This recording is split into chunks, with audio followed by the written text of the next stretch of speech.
Indiana Sports Beat Radio, presented by Andy Moore Honda of Bloomington. Know your role and shut your mouth, you jabroni! Fires upfield into the end zone. It is caught. Jelani Woods, touchdown! INDY! A 43-point night for Tyrese Halliburton. How do you like that, partner? Renew now, drives in low, throws up a shot. It doesn't go. Tipped up and in by Anthony Leal. Indiana takes the lead. It's pretty simple. I win. Google me. Now, here's your host, Jim Coyle. Hello, everybody. Welcome aboard Indiana Sports Beat Radio coming at you on this Tuesday. Thanks a lot for being with us as always. We greatly appreciate you and are happy to have you. Hope your day is going well and the week is as well. Things continue to roll on the program today. Looking forward to talking to our good friend Mike DeCouircy. Chrnic Hoosier will join us, and J.C. Hulls, father of Jordan Hulls, one of the staffers of Indiana basketball. But J.C. has been around this game for a long, long time, and I'm looking forward to hearing some stories about his father, who was on Bob Knight's first staff when he arrived in Bloomington. So looking forward to that and several things other than that. Also, of course, we're working on the Never Lose Hoop golf outing. Don't forget about that. It's coming up on August 22nd. Don't miss out on seeing that event. That's going to be a fun time, and I've got to pull that back up. Got to find where that went to. Oh, I know. I think I've got it covered. But there we go right there. The Never Lose Hoop golf outing. It's on Thursday, August 22nd, people, at the Golf Club at Eagle Point, 11 a.m. check-in, 12 p.m. shotgun start. Now, listen to this.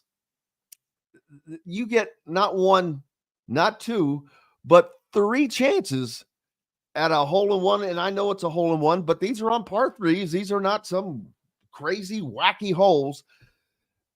One for $10,000. I mean, hey, a little something, for the effort. Then there's two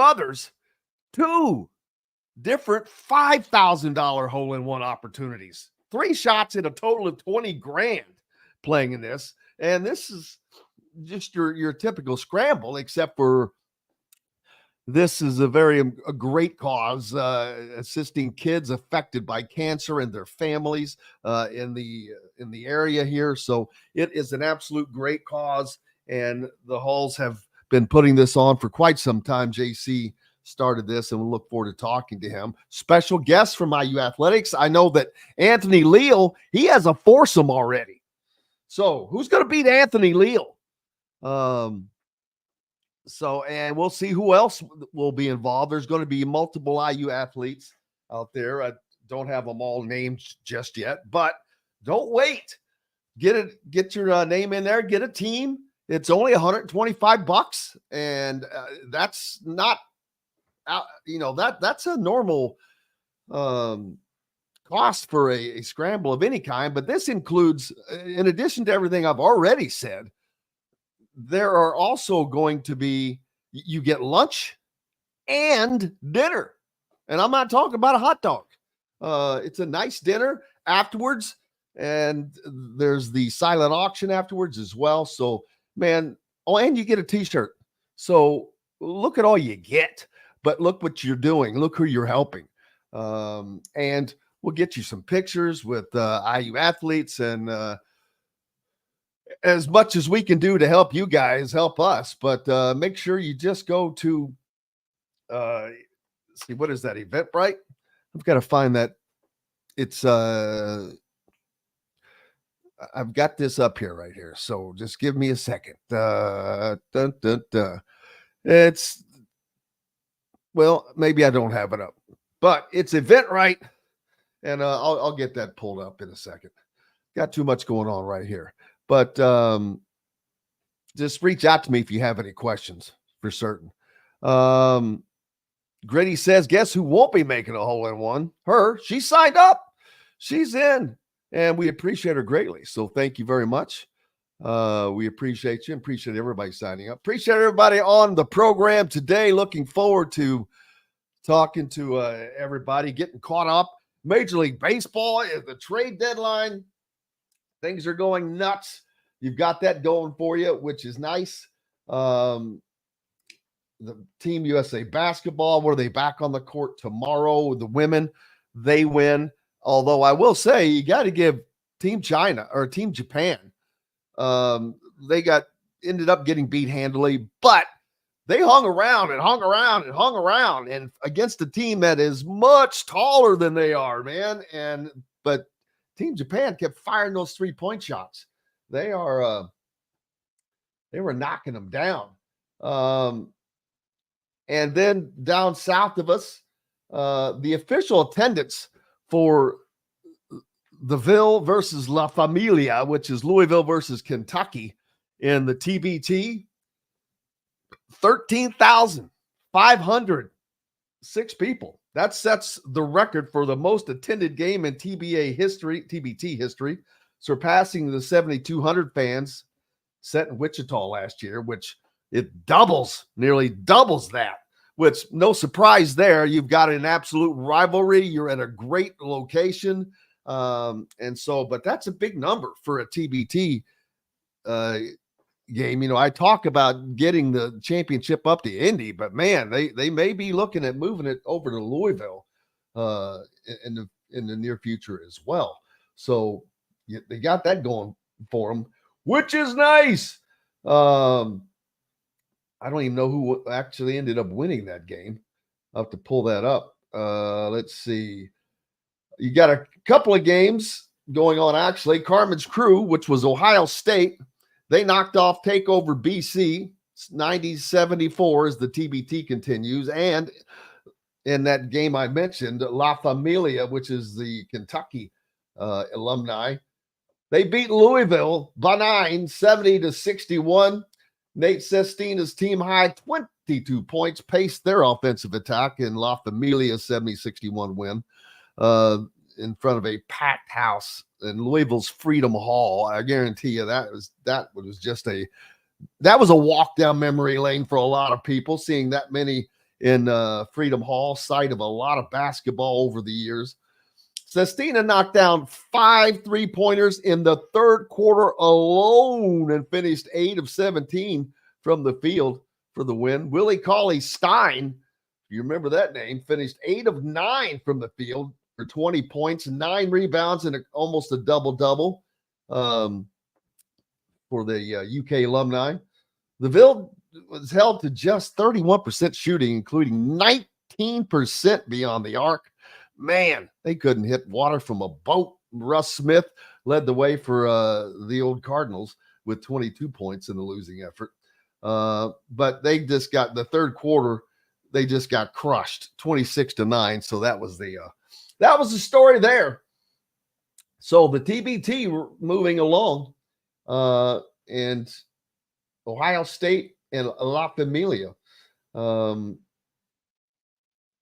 I guess there's 2 more games coming up yet. So, or there's other 2 ones already happened, and we'll have to check that out. But looking forward to talking to Mike DeCouircy here in a little bit. The Olympics are rolling. What do you think of the Olympics so far? How are they going? Have you enjoyed them? I missed that, Ed. Ed said there was a brawl after the Louisville game last night. Really? Yeah. I love it. Holy smokes. We'll have to find out about that. Check in. Let's see. We got to check up onto that next. But yeah, looking forward to Mike coming on. The Olympics rolling. Like I said, Major League Baseball trade deadline. I've seen, oh man, Cincinnati's got this guy. They traded that. Atlanta's getting this person. There's a lot of movement. Tanis said he's enjoying fencing this year in the Olympics. So you got that going for you, which is nice. 5 lefts on board. Bob as well. We got people from all over. Appreciate you joining us here on the Andy Moore Honda Hotline as well. Don't forget Indiana Sports Beat Radio, powered by Andy Moore Honda. Just get more to your door from AndyMooreHonda.com. And they will take care of you. The best in new and used vehicles. Looking forward to a lot as football practice getting underway. Let's see. Tomorrow for Indiana, camp starts. Brian watched the equestrian last night. Yeah, I will say this, man. The different venues for Paris, normally it's like, oh my God, they're here and they're there. It's pretty cool in Paris. I mean, it's a lot of these places are out and around, but man, some of these locations are pretty nice. And it seems like things are going well, but Mike will set us straight on that, whether they are or are not. As long as they keep the soccer fans in check, man, that's the only thing that one has to worry about. Team USA basketball coming up again. Like I said, they'll take on the South Sudan, who gave them all they wanted the first time around in a near loss, as a matter of fact. If not for a late bucket by LeBron James, that would have been possibly the greatest upset in Olympic basketball history. Crazy. Absolutely crazy. But yeah, a lot of people wish that this was still the old days with college players. And I mentioned yesterday, if that were the case for USA, if they were sending college guys, they would just be getting their butts handed to them, because, teams like all throughout Europe, basketball is a world sport now. Serbia, for example, man, first of all, you got Djokovic playing in tennis. That was another thing yesterday. Djokovic and Nadal. How about that? That was awesome, because it was like a big time tennis major wrapped up in the Olympics, which was just a cool event. Although it didn't go as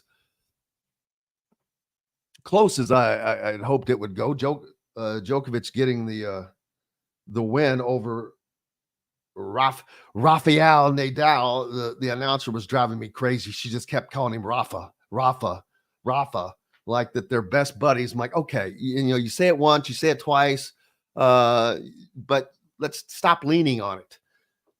But that's what they do. Looks like Indiana is out of the race for four-star Kean Anthony, as he has announced his 6 finalists. Those are Auburn, Syracuse, Florida State, Ohio State, Southern Cal, and Rutgers. So things are starting to drop into place, and that's going to slowly happen. I know yesterday Kentucky got a commitment from it. Daggone, I can't think of his name right now. But one of the top point guards out there. So things are going to slowly start plopping into place for teams with commitments. All of the guys Indiana are after they've all said that they would like to make an announcement by the early signing period. So we shall see. But we've got lots coming up. Mike DeCouircy is next on deck. This segment, of course, brought to you by the Rusty Gator. They've got live music each and every weekend down in Bedford. Go down and check them out. Just go to rustygator.com, and you can get all of that information. We've got lots more coming up here on Indiana Sports Beat Radio right after this. This segment is brought to you by the Rusty Gator. In the market for a new or used vehicle? Well, nobody beats the prices and selection of Andy Moore Honda in Bloomington.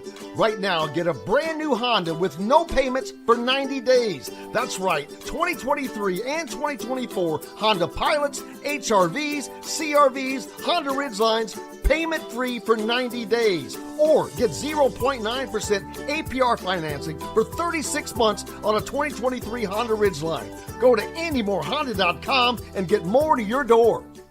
If you're looking for a home in the Indianapolis area, you need Cheryl Sizemore from RE/MAX Advanced Realty. Cheryl Sizemore has over 2 decades of experience, and that could be the difference in you getting the home you want in today's tough housing market. Reach out to Cheryl Sizemore from RE/MAX Advanced Realty at cheryl@indiehomepros.com or 317-298-0961.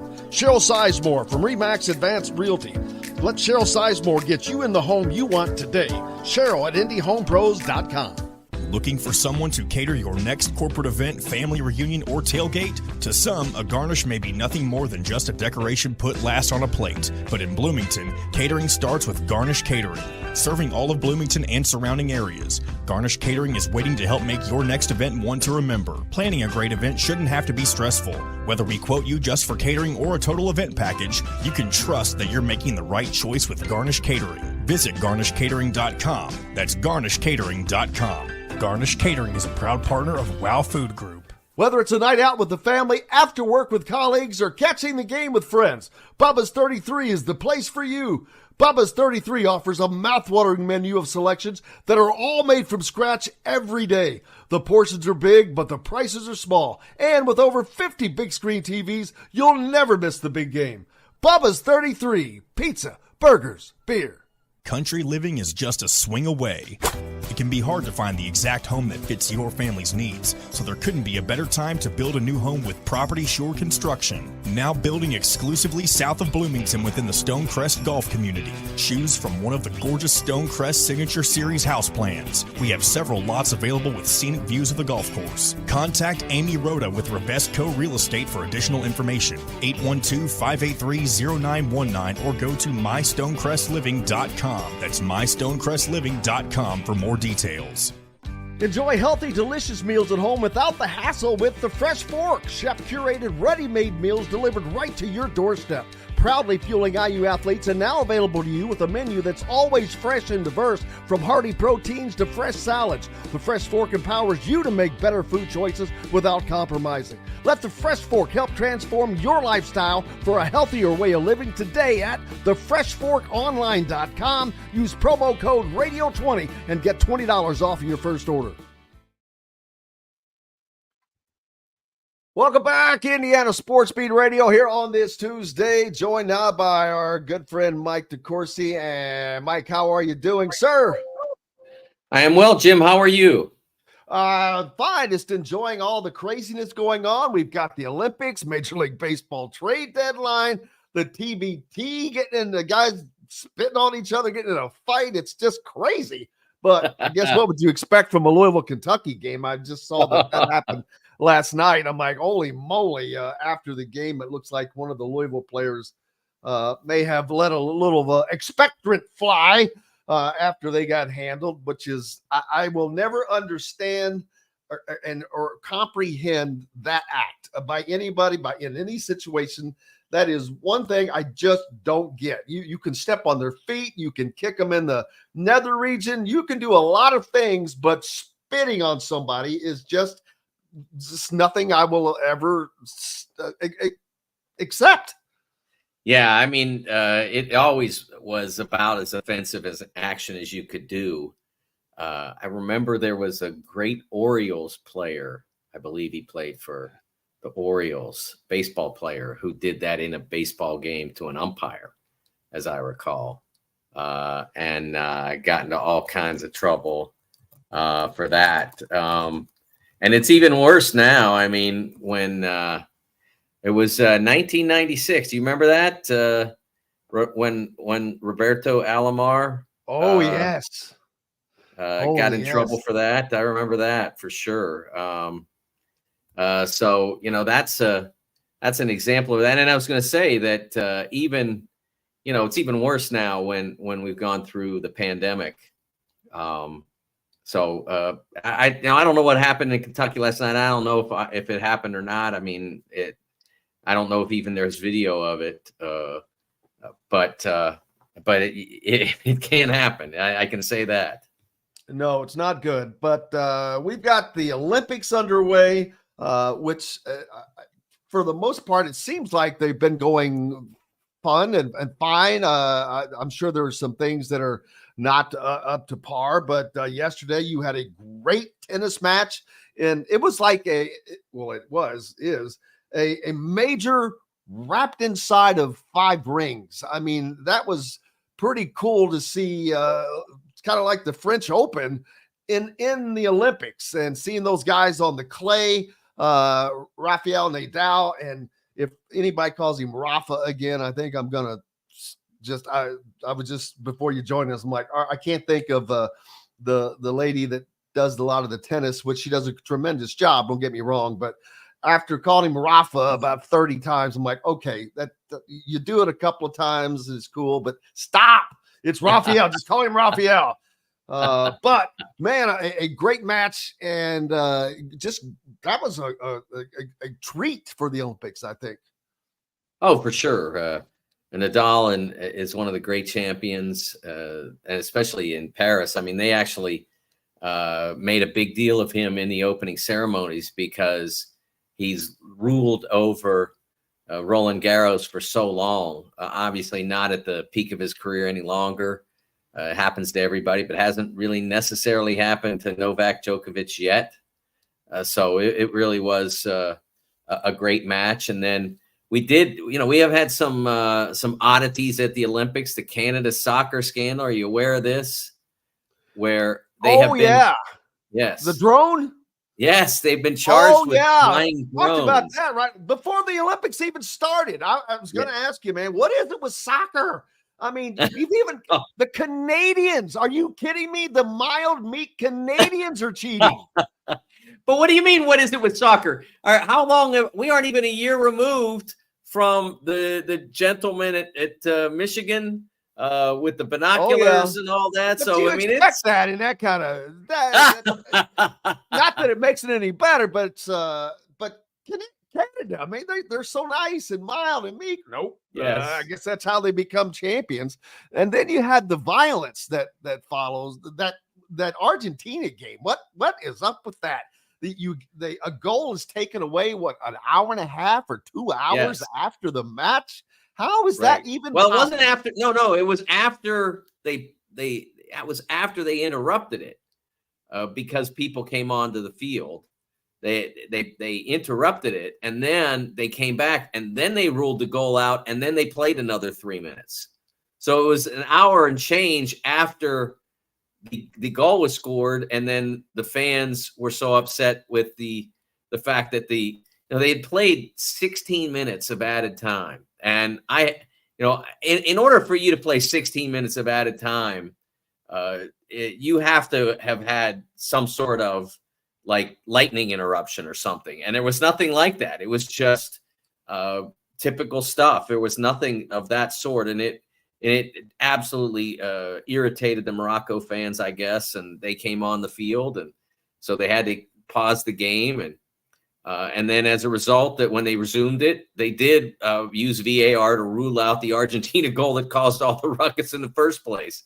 So that what the Moroccan fans should have done was waited for VAR to erase the goal. Then they could have celebrated in the stands, right?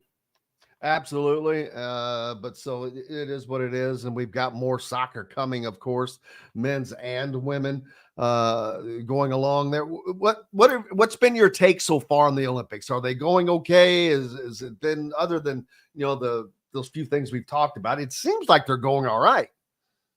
Oh, I think they've been great. It's been it's. I think the Olympics are just the best thing that the world does. It involves so many people, and it's it's such a pure expression of joy.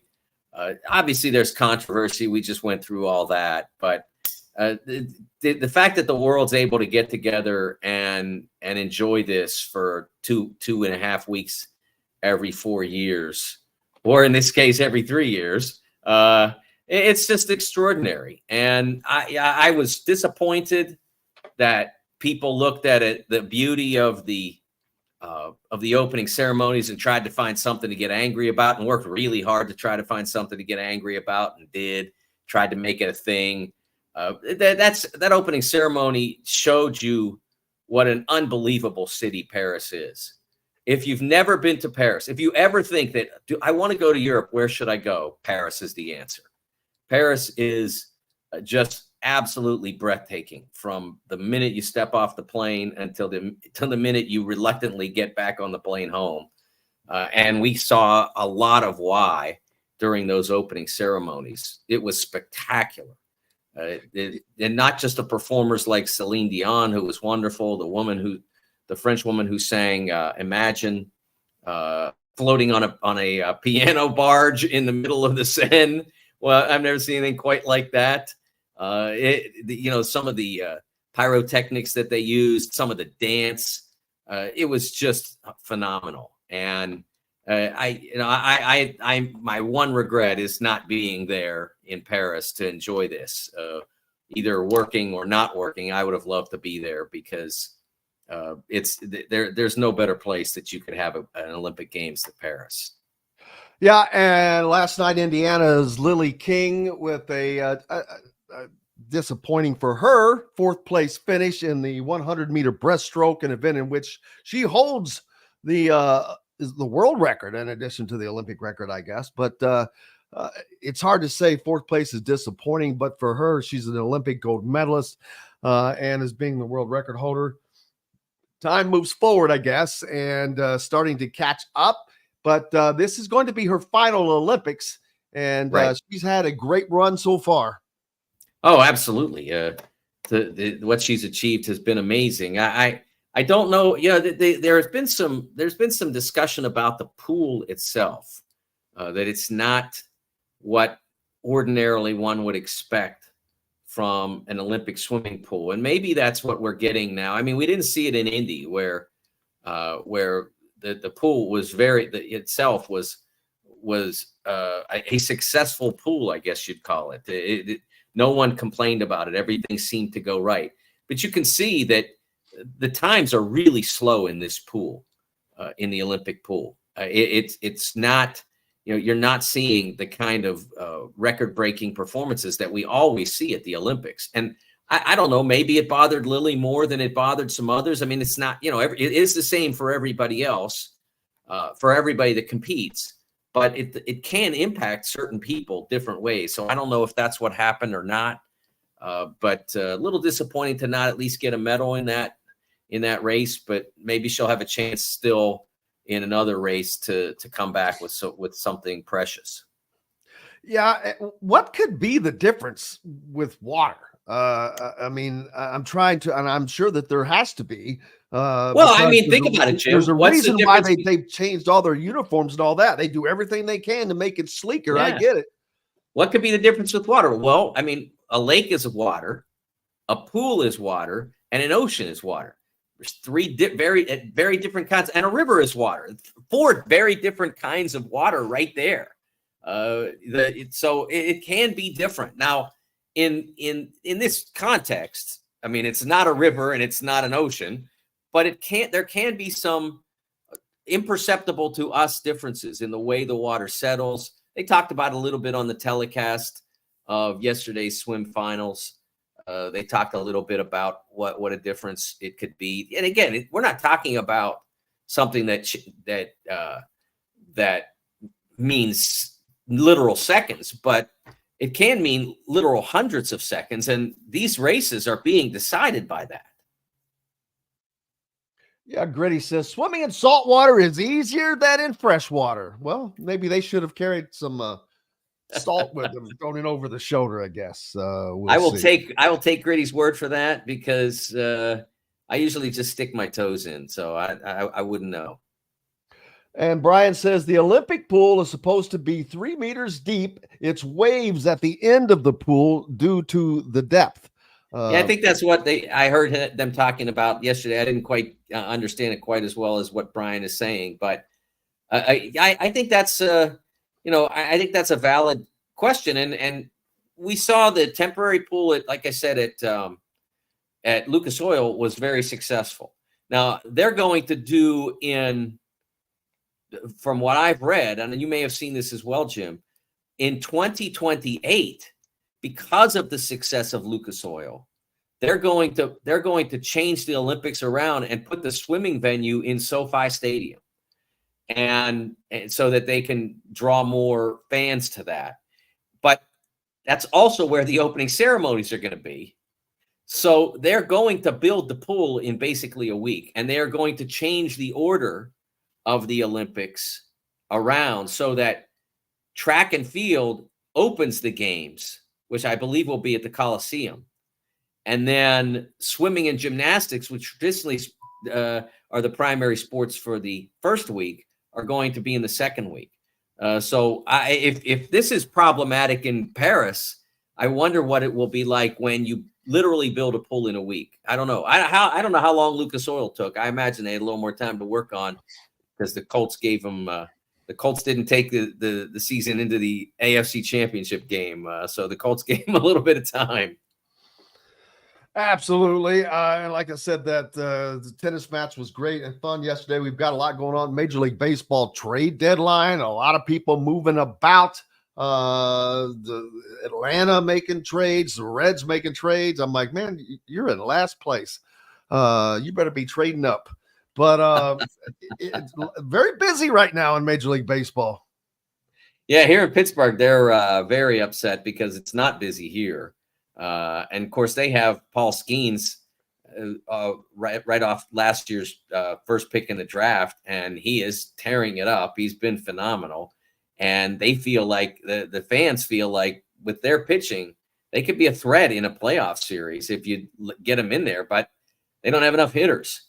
So they're struggling to win games. I think they entering yesterday, and I don't know what happened yesterday, but entering yesterday, they were 2 games out of the wild card spot. So some places it's not happening. Places like Philadelphia, I think Philadelphia is going to be very disappointed if they don't win the World Series this year because they think they've got it going on. Absolutely. And a number that I pointed out yesterday in regards to basketball, a lot of people wish they're like, well, I wish it was like it used to be with the college guys. And I'm like, well, if that was the case, that USA would be getting their butts kicked game in and game out. Just because. I can't believe people still say that, Jim. I mean, it's literally been 32 years. Yeah, it's you're shocked. But it's the best of the best in every sport. I mean, yeah, it's how it always has been. It's just there was no professional level for a lot of those sports, but it was still the best of those sports, and that's what it is now. And let me tell you, teams like Serbia, a little country like Serbia, man, they put out the athletes for a country of that size. I just talked about Djokovic playing tennis yesterday. The basketball players they put out, it's crazy. But the number from 1991 to the Dream Team era, there were 21 players with NBA, non-USA NBA experience guys in the Olympics. Now there are 68. That has tripled, more than tripled. And so this is, doesn't matter if you're talking about Canada or China or Lithuania, they're everywhere, man. Well, it's interesting, Jim. People I don't understand the nostalgia for the college era in regards to that, because remember, it wasn't a fair fight because FIBA Europe players were allowed in many cases to compete. Certainly the Soviet Union players, who were all literal professionals, but were not, were not playing the NBA and that sort of thing, were allowed to compete. I mean, Sabonis, Marshalunas in 1988 were multi-year pros. I mean, they were veterans. The U.S. was not, was basically a bunch of college guys, and that was when players still stayed in school for 3 years or so before they'd enter the NBA draft. I don't understand that nostalgia at all. I want to see the best of the best, and remember, being able to see LeBron James at the Olympics, it also means being able to see Simone Biles. Like Simone Biles would have to be done with gymnastics now. She would have had to have been done with gymnastics in 2016 if she had, if this had been still an amateur Olympics. That's nonsense. You want to see the best athletes, not the best athletes who don't get paid. because we're well past that. Even in the colleges, they get paid now. So who would be out there? High school guys? No, they get paid too. We'd have to send 7th graders, Jim. Absolutely, and it's going to be interesting to see. I think that there's nothing that stops Team USA in basketball. Although they're playing a South Sudan team tomorrow that gave them all that they wanted and nearly achieved what would have been the greatest upset in international basketball history, in my opinion, just because they haven't even been a country for that long. I mean, I guess they have, but they're a broken off part of the country. But yeah, this team is strong. There's times I'm not a great fan of LeBron, but he's locked in. He's going to win this gold medal. It seems like that is not happening. Nothing. There's no silver, no bronze. Well, the entry of Kevin Durant into Sunday's game was a revelation. I mean, not that we don't know that Kevin Durant is phenomenal, but for him to come off of multiple months of relative inactivity, competitive inactivity, and to go out there and make his first 8 shots from the field, including 5 3-pointers, including the ridiculous fall away to beat the buzzer at halftime. That's what makes me believe that this team is likely to win it. I've not been pleased with Joel Embiid's performance at any stretch during the exhibition sequence, of which I watched all 5 games beginning to end, or Sundays as well, which I watched beginning to end. So I've seen every minute this team has played. And Joel Embiid has not been effective at either end of the floor. I don't know if he's still hurt. I don't know if he's disengaged, but he is not playing well at all. And that's been a problem because they only took 3 big guys. If you want to count Bam Adebayo, they only took 3 centers to the Olympics. And Embiid has been starting and not performing well enough. Anthony Davis got into foul trouble in the Serbia game. What if that happens in a medal game? That's problematic. I think they really have to figure out what they want to do in the middle. And my suggestion after Sunday's game was start Bam and bring Anthony Davis off the bench to protect him a little bit from foul trouble and to continue giving you that game-changing force that he is providing along with Anthony Edwards and some others. I've been disappointed, Jim, by the demotion of Tyrese Halliburton. Not just because I, have some affinity to the Pacers from my time in Indy, but more so because this is the one thing this team has not done well, aside from everything that Embiid hasn't done well. The one thing this team has not done well is move the basketball. Given that every single player on your floor is an all-star level player, the next pass, the one that gets a wide open shot, is usually a good pass. And they have not moved the basketball well in that regard. LeBron usually does in most cases. But I saw Drew Holiday come down and take when Serbia was making its early surge. I think they got as high as a 12-2 lead. I saw Drew Holiday come down and take a transition 3-pointer. I don't ever want to see Drew Holiday take a transition 3-pointer unless they're up a dozen and trying to make it 15. I mean, in a competitive game, you're either behind or it's basket for basket. Drew Holiday should never take a transition 3 because that's not his game and that's not this team. That ball should be worked around so that they get a layup, whether on the break or subsequent to that. So that sort of thing has to stop. And Tyrese, not only is he the best point guard they have in terms of offensive creation, he's the most eager passer that they have. And he was the hero of the Australia victory. He busted 2 threes in the fourth quarter that took a really tight game to a comfortable game. He did not defend well in the South Sudan game, Jim, and lost his job as a result. But here's the thing that bothers me about that decision by Steve Kerr. He played 7 minutes against South Sudan. 7 minutes. Carlik Jones, the player he was guarding, got a triple-double in that game. You think he got a triple-double in 7 minutes? I'm going to say he didn't. I'm going to say that there were other guys who were guarding Carlik who didn't guard him very well. Yeah. And I don't think that Derek White, although I don't have a problem with him getting minutes, I don't think he should have Tyrese Halliburton's job, because I don't think the offense functions as well in that circumstance as it does when Tyrese is out there. Yeah, I was surprised he didn't get some minutes in the last game, just to get him experience, because you just mentioned what happens if there's foul trouble, this and that, injuries, you never know. Get the experience out there and get it out now. But I'm not the coach. That's for way above my pay grade. I was thinking the same thing when I was watching the women early on. Japan was giving them all they wanted, man, knocking down 3-pointer after 3. I mean, and they were so outmatched size-wise. I'm like, how are they getting all these 3-pointers off? But they were getting them off and nailing them. And I'm thinking, and I'm watching Team USA come down. Yeah, I'm thinking, if Caitlin Clark was out there, I think it would be a huge difference. I mean, everybody would have to be looking around all the time, or the ball may hit them in the head. One of the things that struck me Sunday afternoon after the U.S. beat Serbia, Dawn Staley appeared on set with Mike Tirico for sort of a debrief on what she'd seen there. I suppose she probably did. I didn't watch to the end of the Japan game yesterday because it was so one-sided. So I don't know if she did the same function for the women's game. But she talked about how she was asked about being a member of the selection committee for the Olympic women's basketball team.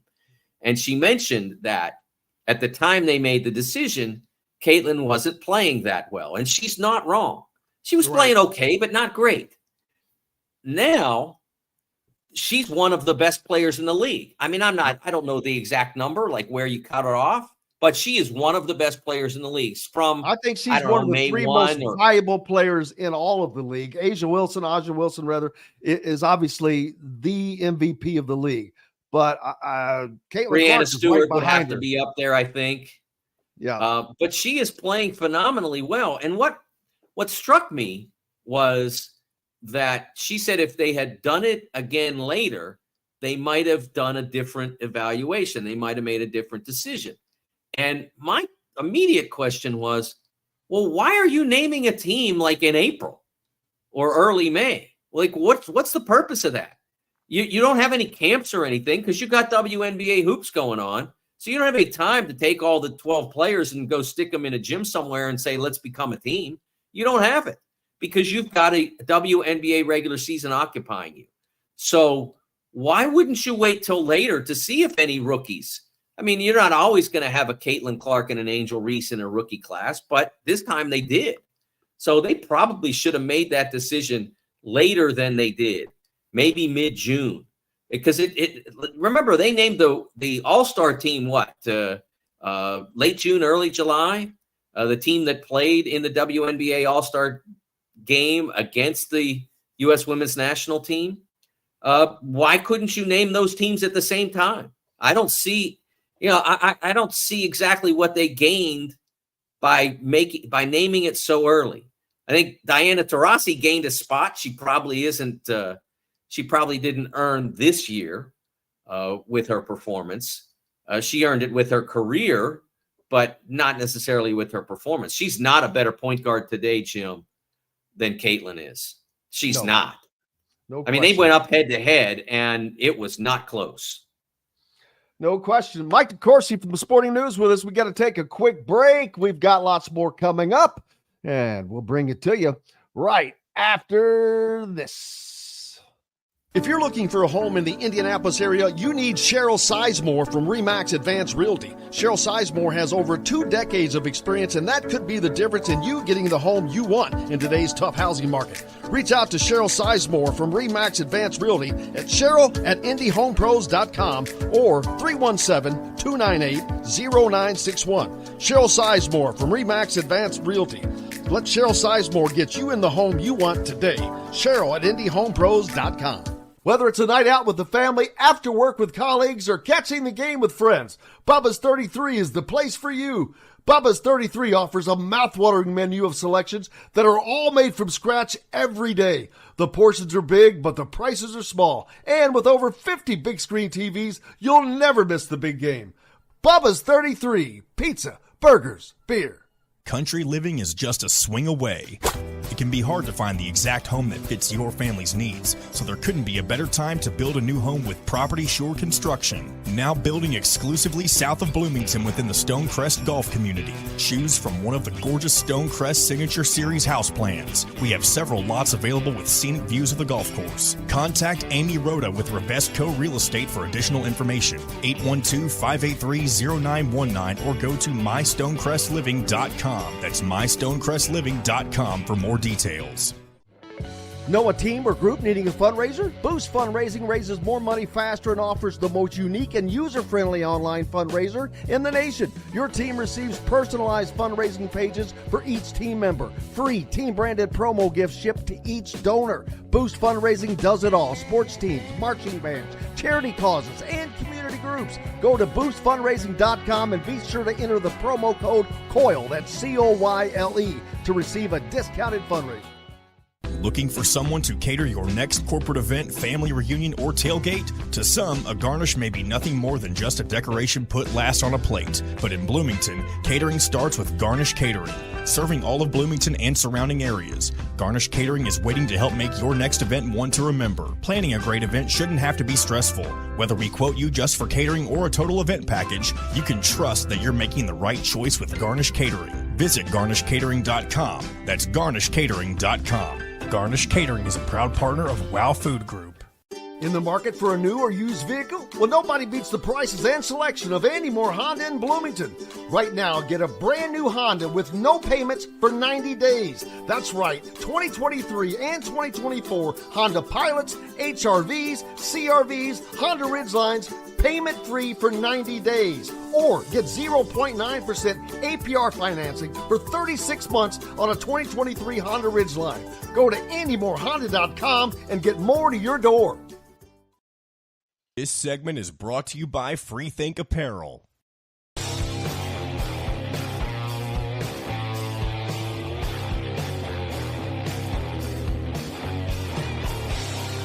Welcome back on this Tuesday, Indiana Sports Beat Radio.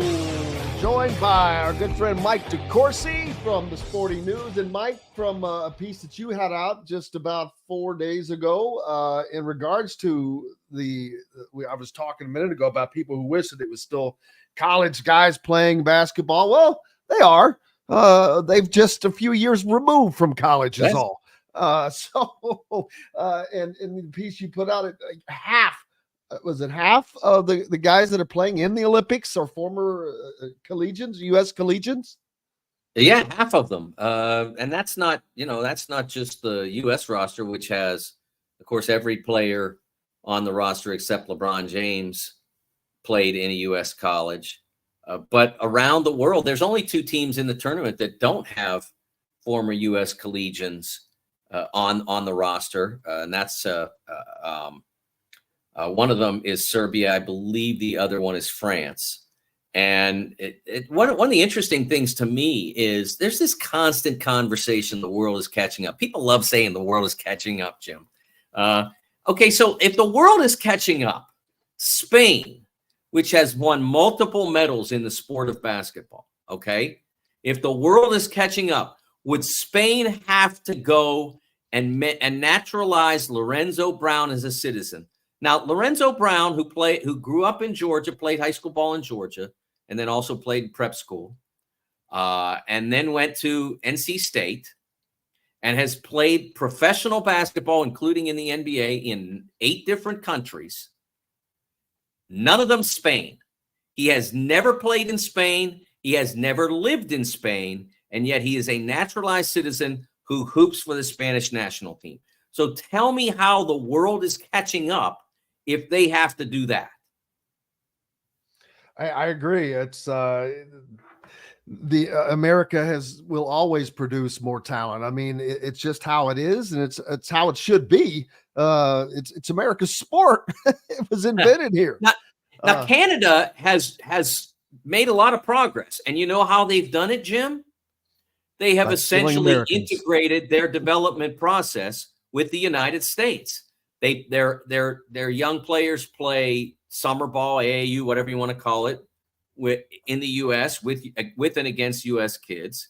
their best players, almost without exception, play in college. I think they had 11 out of their 12. I think it was 11 to 12 on their roster, including R.J. Barrett, Shea Gilgeous-Alexander, Jamal Murray, Kelly Olynyk from Gonzaga. Their team is loaded with United States collegian products. So that's how they've done it. They've made a lot of progress as a result of that. So one of the things that really frosts me is that at this point now, it's not really a question of who, where the best players are born, but how best to train players. And my question is, if the club system that exists in Europe is the best way to train players, then why would Spain have to do what they're doing? Why has Serbia gone up against U.S. in an exhibition game and a tournament pool play game and lost by a combined 55 or so? If those are the ways to train players, where is it being done exceedingly well, Jim? It's not in Italy. They didn't even make it here. It's not in Greece necessarily. They had to use Americans on their roster as well. The Nick Kalathis has been a long time Greek national team player who grew up here, went to high school here, played college at Florida, and then went pro in Greece and became a member of their Olympic team. I'm not seeing it. I'm not seeing that that's a better way. I think there are ways that the American system can be improved. We've talked before about the elite prep school and how that maybe mutes the development towards stardom. We've talked before about the high schools and how they should have a shot clock. It doesn't have to be a 24. But they should have a shot clock. So there are ways that we can make the development process better in America, but I still am not seeing consistent evidence that this is not the best system.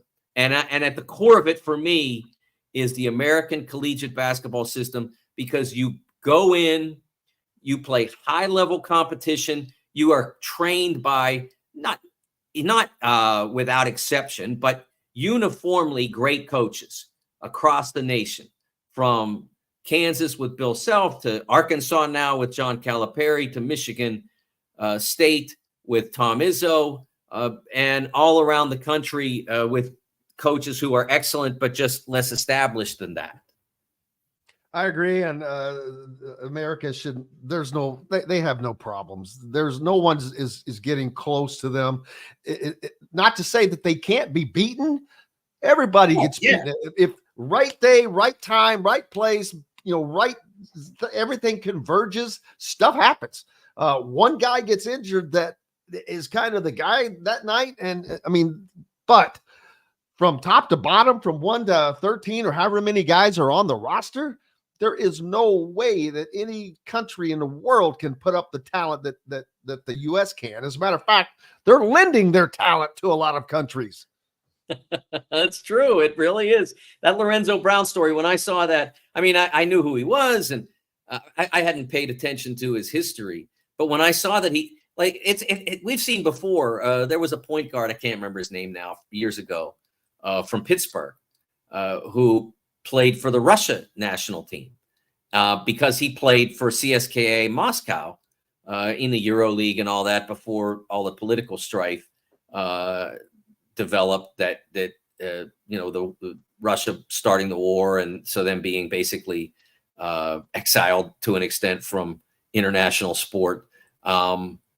They had a point guard who played for CSKA Moscow, and so he was offered an opportunity to play for Russia's national team. But at least he'd been in Moscow for years and years. This thing with Lorenzo Brown, I find it hilarious. And to me, it's the ultimate repudiation of this "we do it better" concept. Yeah, you did the Gasals. Those guys are awesome. Although U.S. again helped a lot with Mark because he came over here, played high school ball before he went back and played club in Spain. But they haven't produced any Gasals lately.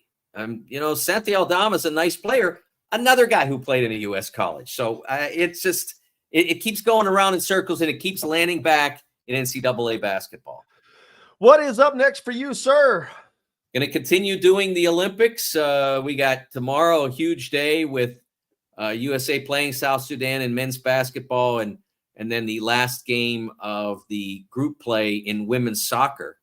It's obviously important for them. They need a draw to assure that they qualify in first place. It has been suggested that qualifying second would actually be better because of the nature of how the next round breaks down. But I think that if the U.S. women's national team continues to perform as it did on Sunday, they're going to be playing in the biggest games in this tournament. Can't promise you're going to win, just like you said, but they're going to be in the biggest games. Absolutely. Make sure you're giving Mike DeCouircy a follow and his content as well at the Sporting News. Mike, we appreciate you, sir. Thanks, Jim.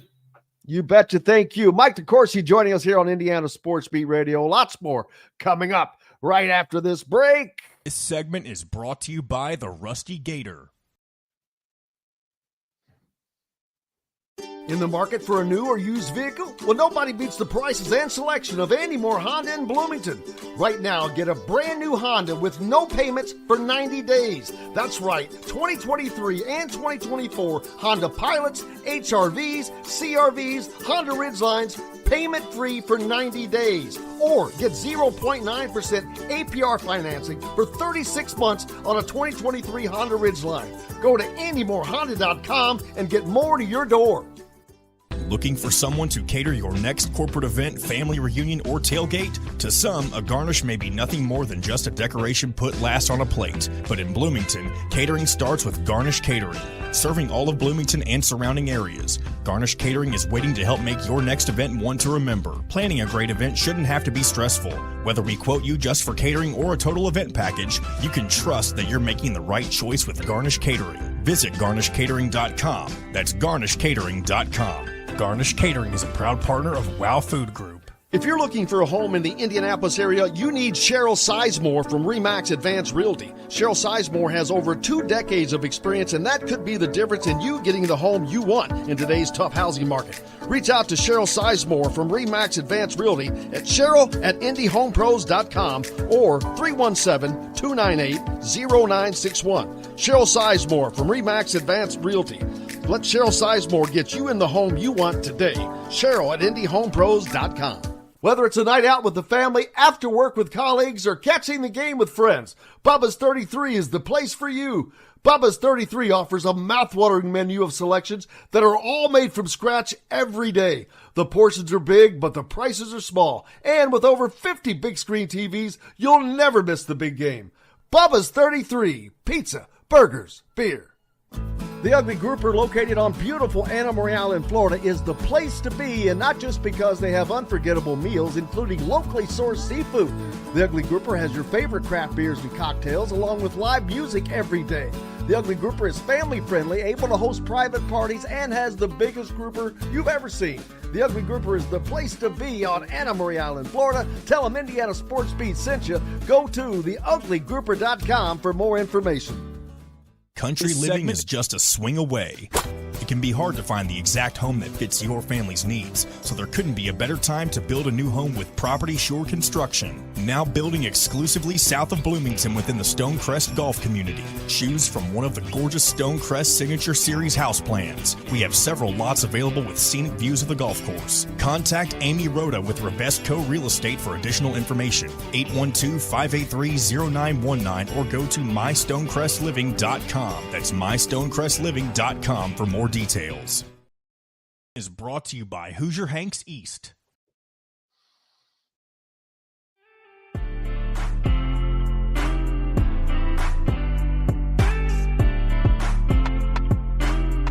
Welcome back, Indiana Sports Beat Radio on this Tuesday. Thank you so much for being with us. Appreciate you as always. Joined now by Chrnic Hoosier. How are you, sir? I'm doing outstanding, Jim. Thanks for having me back. Always a pleasure. And we're getting, it's literally a dead period right now. And it is just that in a lot of ways, other than the Olympics going on. We've got that, but we're about to step we're just a day away from stepping into football fall camp. And basketball, they're already going during the summer, but football about to start their fall camp tomorrow for Indiana and several other programs. And this is an exciting year, Chronic. We've been talking about it ever since the hiring of Curt Cignetti. There has been a buzz around Bloomington, around the football program, and he has done nothing to dissuade that. The spring game really did nothing to dissuade that to me. And I look at this schedule, and that does nothing to dissuade that. I'll tell you what, I got to back up a second here, man. Your Lake bias is showing. Your Lake privilege, Jim. There's nothing dead about this week, brother. It's move out week right now. This there's that. Bloomington is just covered in U-Haul vans right now. It also and the streets are covered with used furniture, aren't they? Used furniture, trash is piled up everywhere, and it's Bloomington's annual infrastructure weeks, where the town tries to repave about a third of the roads in a 2-week span before all the students come back. So there's a lot going on in town, just nothing that's really newsworthy as far as headlines go. But no, it's that was certainly one of the funner media days surrounding the football program. I can remember in a minute the endless quote machine that Curt Cignetti has proven to be is it's just, I love it. I love everything about it. I love watching people unfamiliar with his banter have to digest and process it for the first time and just make sense of, how dare this guy from Indiana come up here and act like any football team can win any game in the conference. And it has been such a refreshing change and such a welcome change. But for all the talk that has surrounded his appearances, his quotes, I think the ones that stand out are when you listen to the players themselves saying, "Look, we dig it, we appreciate it, we need it." I've worked with sports psychologists a long time. And, one of the things I learned early on is you have to visualize success if you're ever going to attain it. And you have to believe in yourself. And the confidence that he brings, the belief that he brings, is exactly the attitude adjustment that a program such as Indiana probably needs to reposition themselves in the conference. So I got a kick out of it. I still enjoy seeing all the memes circulating around, but we were fast running out of time for talk and about ready for some action. So I'm definitely more than ready for that as well. Well, he didn't have to worry about the focus being on him much with UCLA's Deshaun Foster with his kind of media meltdown the day before, which gave me a little, I was like, well, I was already thinking that was a winnable game for Indiana. But, man, after that performance, I'm like, whoo, does Indiana go in there the favorite? I'll tell you what, right now, probably not. By the time the game comes around, I could totally see a world where Indiana is favored on the road, in the Rose Bowl, no less. What a wonderful world we now live in. I'm telling you, that is going to be. I think there are going to end up being a lot of Indiana fans that go out to that game. Of course, it's a destination game. It's in Los Angeles. It's at the Rose Bowl. Indiana has not played in that stadium since the 60s, so there's a lot that goes into it. But getting back to the nuts and bolts, this is a winnable game for Indiana, and I've talked about this 1,000 times. I know people are probably tired of hearing it, but it's the linchpin game to me to a potential 6-0 start for this Hoosier team. And as crazy as that sounds, and I know it sounds crazy. No, I don't think there's anything crazy about it whatsoever. I think when you look at the current schedule pragmatically, it is, there's always that one outlier game, a conference game that falls early in the schedule. This happens to be that game, which I like as a road team, simply because you can catch some teams flat-footed, maybe catch them a little off guard while teams are still trying to iron out their identity and some of their schemes. But following FIU, Western Illinois, the ability to get a conference win, the ability to get 3-0 behind you, you're halfway to bowl eligibility by the middle of September. I think that win creates a tailwind for the Hoosiers that can carry through Charlotte, Maryland, Northwestern, and likely Nebraska. When you get to the back half of the schedule, and you're looking at few, if any, losses.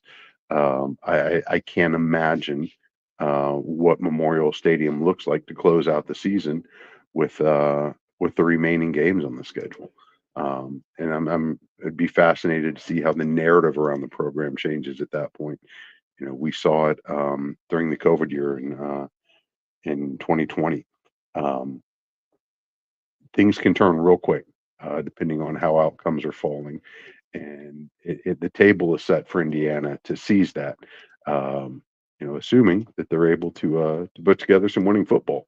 But as Coach Signetti said, this isn't anything special. We're just going an old stadium to kick some ass, and I could not love that framing anymore if I tried.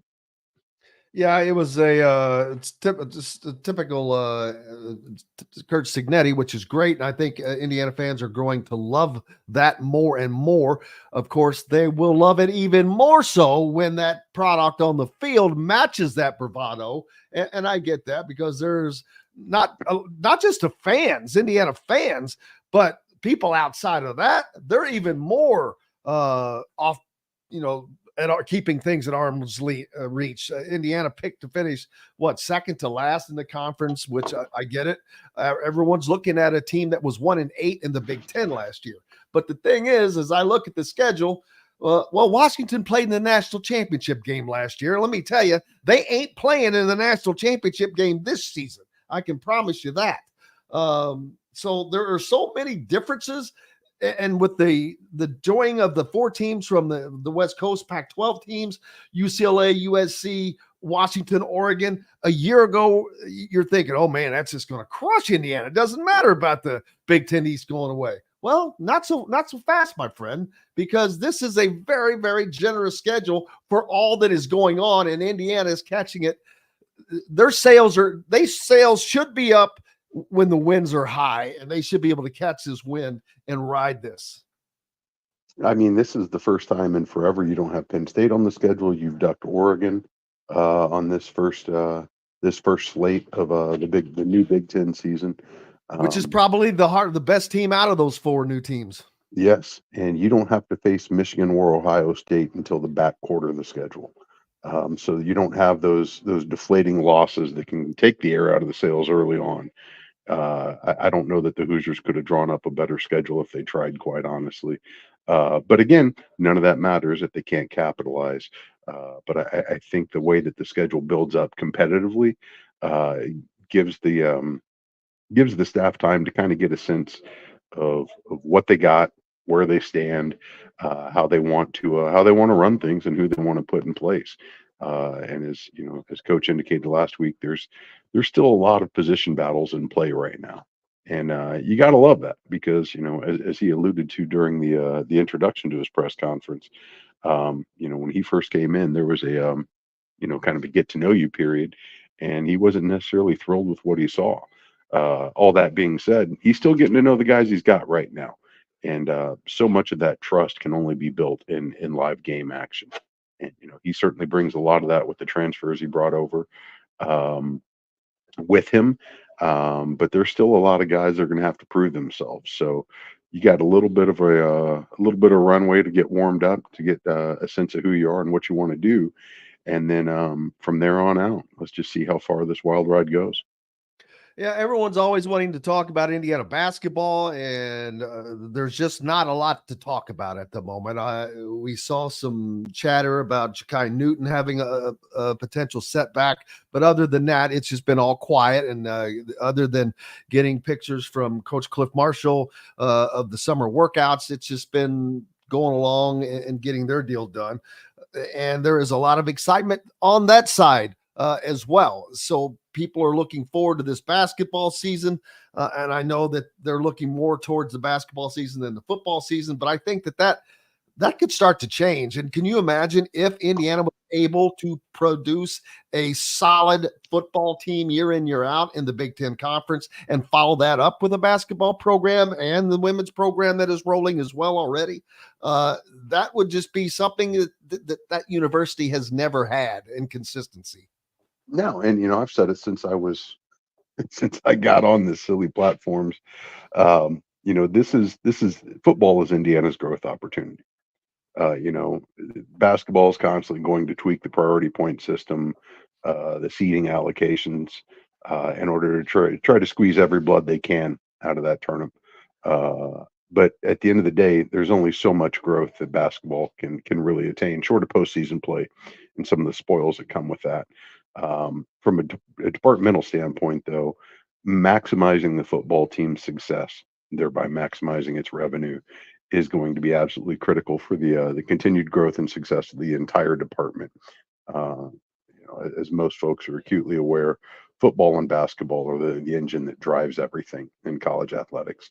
And in this new age of NIL, the likelihood of direct compensation coming to the players pretty soon, you're going to have to spend on your revenue sports in order to excel there. But all that being said, that shouldn't come at the expense of your Olympic sports. And Indiana can avoid that, having to make cuts like you're seeing in a lot of programs across the country right now. There's a lot of hard choices being made because they've got to feed the horse that gets them to the dance, and that's not getting any cheaper.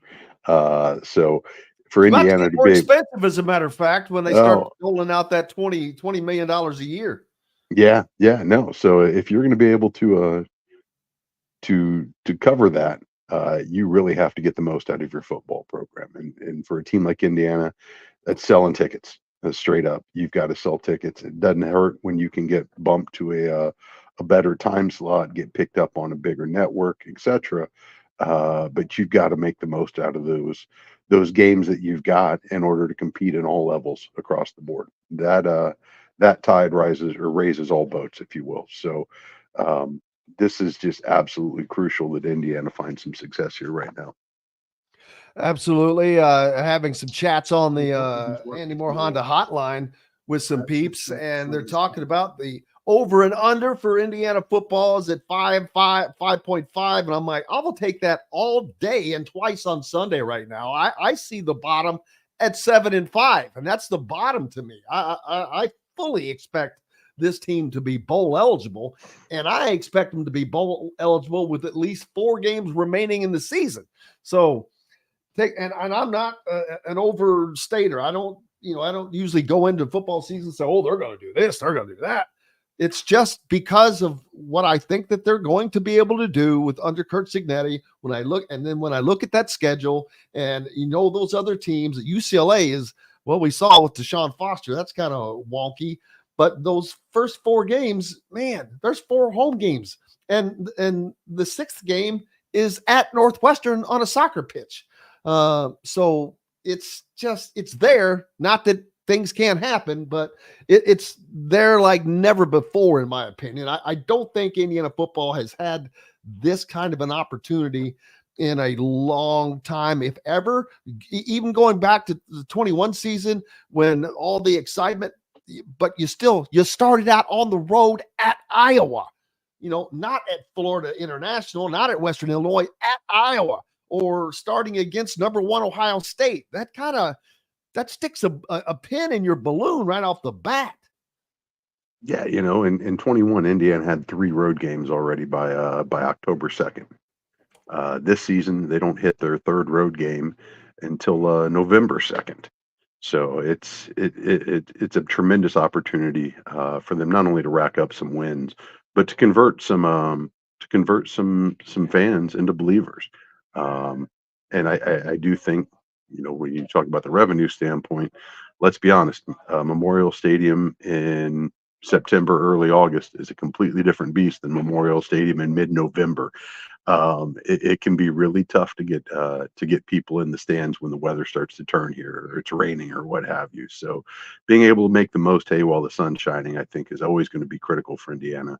But the buy-in, the belief, starting on the sidelines and then working its way outward, I think the ability to build on that, to prove that early on, I think those dividends just pay wildly for the remainder of the season, and then hopefully for seasons afterwards. And not the least of which, those recruiting visits and how important those are for kids to leave campus with a good taste in their mouth, having seen a win, having seen the stadium at its best. I think is going to be critical for the continued success of the program. Because as we've talked about before in different aspects, it's a whole lot easier to pitch recruits when you don't have tape on film, when you're just selling a dream and a vision. But once you start generating that tape, it needs to line up with the message you're delivering to these guys. And I think the schedule's also going to give this staff the chance to put together some impressive tape. So hopefully they can sell their case to the future generations of Hoosiers down the road and back it up with what they're seeing on the field when they come to visit Bloomington. Absolutely. What is your thoughts on what this first game is going to look like against FIU from an attendance standpoint? I started to say a cutter. Should I call you a cutter or a stony? You can call me whatever you want, man. I answer to pretty much anything, especially 4-letter words. I am a cutter through and through, though. That is for certain. And I know you know this, but do you know the word cutter, where it actually came from? I do. It came from Bedford High School before consolidation. It's not true. My father's a cutter. He'll wrestle you over that one. No, Well, he worked in the stone mills as well. I get it, but from what I've read, that term was derived from the people that made the movie, because everyone was called stonies, not because they were stoned, but because they were cutting the stone. I promise you, cutter existed before Breaking Away did. I believe you. My father wore that jersey for Bedford High School pre-consolidation, before they were the stars of B&L. Bedford was the cutters, because that's I am according to their sign on the edge of town. That's the limestone capital of the world. But that's that is the literal and figurative bedrock of our early economy here. We happen to sit on one of the best veins of oolitic limestone in the world, and you see it all over New York. You see it all over Washington D.C. and all the monuments. But it's one of the great natural resources we have. It's also one of the reasons our water is so great. All that being said, though, whatever it is, just like a Hoosier, that's what I identify as. Those are my pronouns. Absolutely. What's next for you, brother? We've got a little bit of time between, obviously, now football practice starting, like I said, tomorrow, but we're only a month away. We are 1 month away from the start of football season from this weekend. I know it, and it's I'm on the accelerated schedule, being the father of two local high schoolers now. We have exactly 1 week and 1 day of summer left. Community school starts back next Wednesday. So in our household, we are trying to soak up every last drop of Bloomington summer that we can, whether that means a lot of lake days here, some patio season still in full effect. A little weird last night. We had a late start to go out and grab some food, and it's officially the dead period in Bloomington right now, with second summer session having come to an end. There are a few times where you're going to see town as slow as it is right now, and for those of us cutters who live in town, absolutely revel in it. It's weird seeing the majority of the businesses closed at 8:45 at night on Kirkwood, but that's the case right now. But it was nice and quiet. There's no lines, and they're already starting to stack up the shelves at Target. So the leaves are starting to turn here. The town's about ready to awaken. We get to transition back from a lake town to a college town. And as much as I bemoan the loss of B-Town summer, you have to acknowledge that none of this would be here but for the university. So counting down the days till the energy and the cash comes back. I hear you, brother. Well, we appreciate you as always. Look forward to next week. We'll see you then. Take care. You betcha. Chrnic Hoosier joining us here on Indiana Sports Speed Radio. We've got more coming up, including the great J.C. Hulls will be joining us here when we come back. Brought to you by our good friends from Hanks and Free Fresh Fork. This segment is brought to you by the Fresh Fork in Bloomington. Enjoy healthy, delicious meals at home without the hassle with the Fresh Fork. Chef-curated, ready-made meals delivered right to your doorstep. Proudly fueling IU athletes and now available to you with a menu that's always fresh and diverse, from hearty proteins to fresh salads. The Fresh Fork empowers you to make better food choices without compromising. Let the Fresh Fork help transform your lifestyle for a healthier way of living today at thefreshforkonline.com. Use promo code RADIO20 and get $20 off your first order. country living is just a swing away. It can be hard to find the exact home that fits your family's needs, so there couldn't be a better time to build a new home with Property Shore Construction. Now building exclusively south of Bloomington within the Stonecrest Golf community. Choose from one of the gorgeous Stonecrest Signature Series house plans. We have several lots available with scenic views of the golf course. Contact Amy Rhoda with Rebesco Real Estate for additional information. 812-583-0919 or go to mystonecrestliving.com. That's mystonecrestliving.com for more details. Whether it's a night out with the family, after work with colleagues, or catching the game with friends, Bubba's 33 is the place for you. Bubba's 33 offers a mouthwatering menu of selections that are all made from scratch every day. The portions are big, but the prices are small. And with over 50 big screen TVs, you'll never miss the big game. Bubba's 33, pizza, burgers, beer. Looking for someone to cater your next corporate event, family reunion, or tailgate? To some, a garnish may be nothing more than just a decoration put last on a plate. But in Bloomington, catering starts with Garnish Catering. Serving all of Bloomington and surrounding areas, Garnish Catering is waiting to help make your next event one to remember. Planning a great event shouldn't have to be stressful. Whether we quote you just for catering or a total event package, you can trust that you're making the right choice with Garnish Catering. Visit garnishcatering.com. That's garnishcatering.com. Garnish Catering is a proud partner of WOW Food Group. If you're looking for a home in the Indianapolis area, you need Cheryl Sizemore from RE/MAX Advanced Realty. Cheryl Sizemore has over 2 decades of experience, and that could be the difference in you getting the home you want in today's tough housing market. Reach out to Cheryl Sizemore from RE/MAX Advanced Realty at cheryl@indyhomepros.com or 317-298-0961. Cheryl Sizemore from RE/MAX Advanced Realty. Let Cheryl Sizemore get you in the home you want today. Cheryl@indyhomepros.com. In the market for a new or used vehicle? Well, nobody beats the prices and selection of Andy Moore Honda in Bloomington. Right now, get a brand new Honda with no payments for 90 days. That's right, 2023 and 2024 Honda Pilots, HRVs, CRVs, Honda Ridgelines, payment-free for 90 days. Or get 0.9% APR financing for 36 months on a 2023 Honda Ridgeline. Go to AndyMooreHonda.com and get more to your door.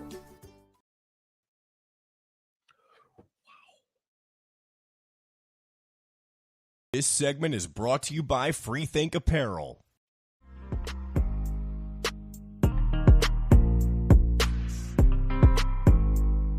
Welcome back. It is Tuesday here on Indiana Sports Speed Radio. Thank you so much. JC Hull's going to be joining us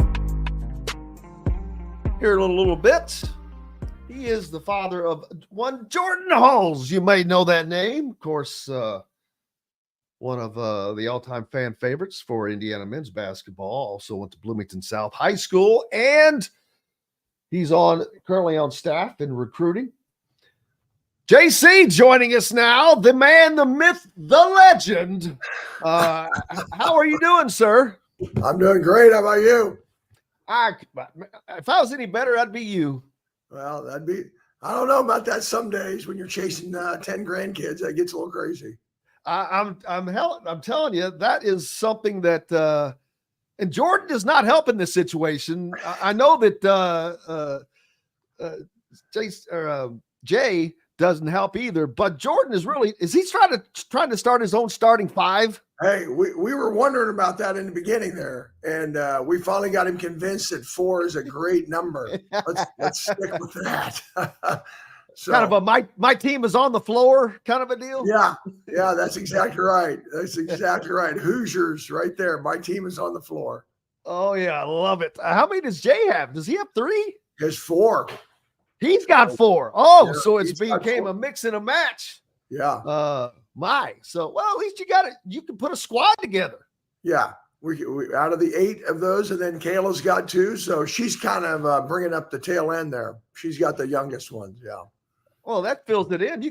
That's a 10-man rotation there, which how many? See, Jordan has 1 girl, right? 1 girl, yeah. 3 boys and a girl. Jay's got 2 boys, 2 girls, and then Kayla's got 1 of each. So, the boys are definitely dominating the field right now. Pretty good matchup.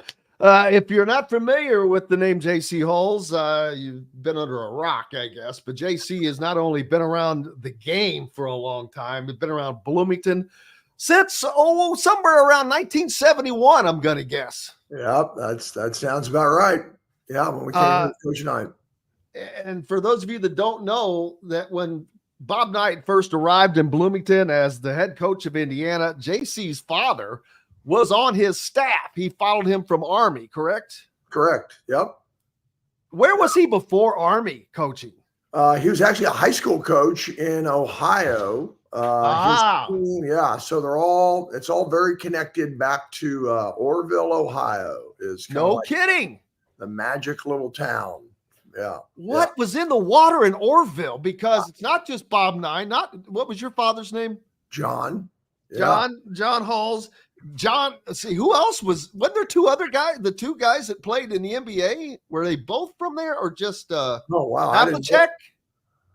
I did not know that. I didn't. I'm not. Maybe I'm just getting it mixed up with the Ohio State. I don't know. That's the Ohio State. Yeah. That was a heck of a team. Yeah, with the fabulous Buckeyes. Yeah.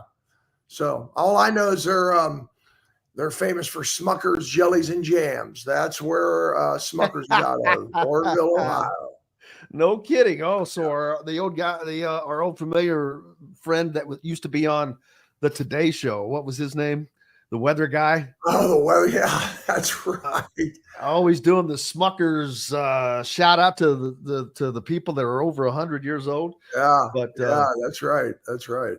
So how old were you in seven? Well, I don't want to give but when you can't. So I'm assuming you're pretty young at that time. Yeah, fourth grade when we came here. Fourth grade. Oh, wow. Yeah. So none of that soaked in, really, I'm assuming, at the time. No. I mean, it was funny because Timmy Knight, Coach Knight's son, and I, we would just hang out at Assembly Hall and had no idea really what was going on. And I remember the highlight of the year was he and I used to sweep the floor at halftime of the games. Like, Timmy and I would get out there with our big push brooms and we'd sweep the floor. We had no idea how big of a deal that was, and just being out there in front of all those fans. So, but we enjoyed it. Just as I think Jordan's kids are starting to understand that. Jackson doesn't really understand how cool it is to be able to hang out in Cook Hall with the players, and just that's his playground. So. That's awesome. When was it that it started, or how long was your father on the staff, by the way? He left so he was here until 74. And then he went into, believe it or not, my parents got divorced and he went into women's coaching. He took over the University of Utah's head women's job. Oh, wow. Yeah, this was back before, right? Or right around Title IX so, yeah. Classic where you're packing everybody into a van and he's doing all the laundry and all that kind of stuff. But so you lived in Utah then? No, I stayed here. Oh, you stayed back. Yeah. No cold weather for you, baby. No. Yeah. At that point, I was like in 8th grade, and all my friends, I was too involved in sports, and I thought, well, I'm not going to go to Utah. I'm going to stay here with my mom. So I'm glad I did. It worked out well. Can you imagine? We always look back, but man, if you had left Bloomington, all the things that kind of kept going, it's amazing, isn't it? Yeah. It would have been a completely different story, right? I probably wouldn't have been married to Joni, and we wouldn't have the 4 kids that we have. And you would have changed everything. You would have changed Indiana basketball, Bloomington South High School with Jay, and of course with Jordan after that, and then Jordan at IU. I mean, you'd have screwed up that whole deal that got everybody excited back in like 2012. That team, you would have messed all that up. Yeah, I guess I never really thought about it that way. I prefer not to think about those things. Yeah, that wouldn't have been. And then how it had to be an absolute blast having been under that kind of a life, to see Jay, who was a great player, and then of course Jordan as well, and then to go on and play at IU, and the run they had, that had to be just special. Yeah, it really was. I mean, during those times, you look back now and you realize, wow, that was a really cool time, not only in his life, but our life as well as a family. And it's, you didn't realize how much stress that goes with that. Even as family members, there's the pressure that comes on because the expectation, right, of the IU fan base. And the first 2 years were brutal, and the last 2 years were great. But his one dream was always to get to a Final Four, and that never materialized for him. So a frustration there for him, but you can't deny that the team, his teammates, his buddies there on that team they were just great friends outside of the basketball realm. And I think that made all the difference. And we still see that, as we just saw the assembly ball team and the TBT that had a number of those guys involved, whether it was Christian Watford kind of getting it going, Jordan as a player coach, it's just several former teammates involved with that, and other members of the IU basketball family as well. Yeah. No, it's neat to see him come back. And, I know Jordan's told me that he wasn't quite in shape that he needed to be to play this year. So he's making a goal. Next year, he's going to be in shape because he wants to play more. But yeah, he still loves it. Still loves to play. Yeah, I saw Troy Williams talking the same thing, say how he was excited. He's going to get ready. He's already excited to play next year. So hopefully they'll get that year out of the way, get a year of experience in that, because you're not going to go into that thing just blind like that and probably going to have success. It's hard. That's a tough tournament. Yeah, for sure. And then what you've been involved with basketball in various ways, running camps, doing all kinds of things. What has been taking up your time throughout these years? Well, yeah. So I've always been a trainer, and I love to train. I mean, I think Jordan gets a lot of that. It's kind of run through the family, right? My dad and myself, and then him. So I love the training and the team, the coaching aspect of it. I haven't coached as much because probably the last 10 or 12 years I've been running large scale events. For 10 years, I ran the Adidas circuit all over the country for what they call the 3SSB, which is their elite boys and girls circuit. I did that, stepped away for about a year and a half. Both my parents got dementia at the same time. It was a crazy time. My dad since passed on, and my mom's now in a much better place. So it allowed me to get back. And then I partnered up with a friend of mine. Actually, is one of Jay's teammates back in the day, Jeremy McLaughlin. And so I'm helping him run the NY2LA Association, which is one of the largest independent circuits in the country, actually. I didn't know that at the time. But so we just ended our season where we do a lot of these NCAA live events, for these kids getting exposure. That's what it was all about. So we just ended that up, and we're getting ready to start our camps and clinics and leagues for the fall and winter, and we'll get back at it. So kind of what I've been doing. Jordan and I talk all the time about the need for good skill development in not just in Bloomington, just all over with this. And so there's always that dream of creating basically a glorified pole barn to have an elite training area just for kids to come and really learn the fundamental skills. So that's kind of where it all starts anyway, right? In somebody's pole barn. Yeah, that's right. Hey, especially in Indiana, right? A pole barn. If you haven't played basketball in a pole barn, you have not played basketball. Dribbling off of an uneven dirt floor. If you have not done that, then you simply haven't played the game. Right. That's right. Basket nailed onto a telephone post type of deal that's just right in the middle of the barn. There's no out of bounds is this haystack over here. So all the goods that go with that. Right. Yeah, you lay down some corn stalks around the outside. That's the perimeter of the court. That's how you do that. Exactly. And then now you've got Jordan involved, or you don't have, but Jordan is he was at the top of his game when he when he stopped playing to take the job at IU that he currently has involved with on the recruiting side of things. But man, he was playing extraordinarily well. But that's a hard grind out of the country, because you've got grandparents, but you don't have grandparents that can help with the kids. And as the family was getting bigger, I know that was getting tougher for Aubrey. man, it just could not have come at a better time, probably. Yeah, I think if he was playing very well. He loved the team and the city that they were living in. They were doing very well within their league. They went to a Final Four. They got to a championship game, I think, in the FIBA Europe Cup. So, but if it wouldn't have been for Indiana, he would not have come back. It was just really hard. Again, he just. It's kind of in your blood. It's. I tell people all the time, if you can't understand. We call it a sickness, right? When you're in that IU basketball family, you're in. And when he had the opportunity to come back, he just felt like he really couldn't pass it up. And then again, it gave him a chance to get back because 10 months out of the year they lived in another country. So if you think about it, over the last 8 or 9 years, we've only seen him 16 months. Out of 8 or 9 months or 8 or 9 years. So yeah. I think that was starting to play a factor as well, but overriding was the opportunity to come back and really be a part of Indiana basketball.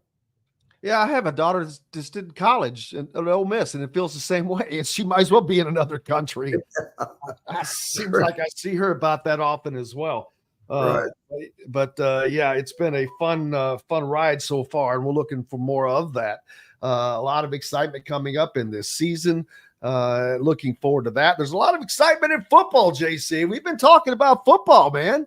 Wow. I tell you what, I love Kurt's energy. I mean, and his confidence level, and it exudes. And you just assume that the players are picking up on it. I'm sure they are. And so I'm excited about what they're going to do. I mean, he is putting the work in, and he is getting it done. I mean, it's not just talk. I mean, you see what's happening in the recruiting, and so it's exciting. I mean, when it's kind of like the rising tide, right, of all ships. So if the football program is rising, and then the basketball and women's basketball has been rising for quite a while, it's a pretty exciting place to be as IU athletics right now. Yeah, if Coach Cignetti can get done what is a very possible reality. I sit here and talk about it a lot. Their schedule could not be set up any better. I believe in what he's saying, not because he's saying it, but you just get a sense, an aura of someone that they're not talking in coach speak. And right. he does not come across coach speak to me. He comes across just very matter of factly. Some of it may be a little arrogant, but I guess maybe you have to be a little arrogant and believe in yourself to get others to believe. That's exactly right. I think he exudes that, right? And he expects that, and a lot of it. I think that's a big part of it. And he always, like he says, well, just look at the history, right? I'm not making it up. Just look where I've been. And you're right. I think you do have to have a little bit of that. And that he confident. I love it. I mean, I just love the trajectory and the path, and you see the excitement in the fan base, and so I'm looking forward to a really fun and exciting football season for sure. And we've got more to come to you right after. We're going to take a quick break, and we're going to talk about some golf that's coming at you. And you want to talk about fun? It is always a fun time with the Never Lose Hoop golf outing coming up. Right after this side, we're talking with JC Hulls on Indiana Sports Beat Radio. Back with more right after this. This segment is brought to you by Bubba's 33 in Clarksville. In the market for a new or used vehicle? Well, nobody beats the prices and selection of Andy Moore Honda in Bloomington.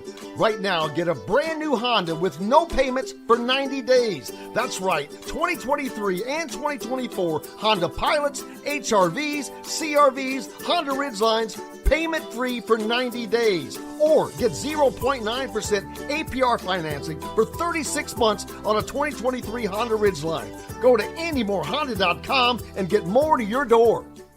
If you're looking for a home in the Indianapolis area, you need Cheryl Sizemore from RE/MAX Advanced Realty. Cheryl Sizemore has over 2 decades of experience, and that could be the difference in you getting the home you want in today's tough housing market. Reach out to Cheryl Sizemore from RE/MAX Advanced Realty at Cheryl@IndyHomePros.com or 317-298-0961. Cheryl Sizemore from RE/MAX Advanced Realty. Let Cheryl Sizemore get you in the home you want today. Cheryl@IndyHomePros.com. Looking for someone to cater your next corporate event, family reunion, or tailgate? To some, a garnish may be nothing more than just a decoration put last on a plate. But in Bloomington, catering starts with Garnish Catering. Serving all of Bloomington and surrounding areas, Garnish Catering is waiting to help make your next event one to remember. Planning a great event shouldn't have to be stressful. Whether we quote you just for catering or a total event package, you can trust that you're making the right choice with Garnish Catering. Visit garnishcatering.com. That's garnishcatering.com. Garnish Catering is a proud partner of WOW Food Group. Whether it's a night out with the family, after work with colleagues, or catching the game with friends, Bubba's 33 is the place for you. Bubba's 33 offers a mouth-watering menu of selections that are all made from scratch every day. The portions are big, but the prices are small. And with over 50 big screen TVs, you'll never miss the big game. Bubba's 33, pizza, burgers, beer. Country living is just a swing away. It can be hard to find the exact home that fits your family's needs, so there couldn't be a better time to build a new home with Property Shore Construction. Now building exclusively south of Bloomington within the Stonecrest Golf community. Choose from one of the gorgeous Stonecrest Signature Series house plans. We have several lots available with scenic views of the golf course. Contact Amy Rhoda with Revesco Real Estate for additional information. 812-583-0919 or go to mystonecrestliving.com. That's mystonecrestliving.com for more details. Enjoy healthy, delicious meals at home without the hassle with the Fresh Fork. Chef-curated, ready-made meals delivered right to your doorstep.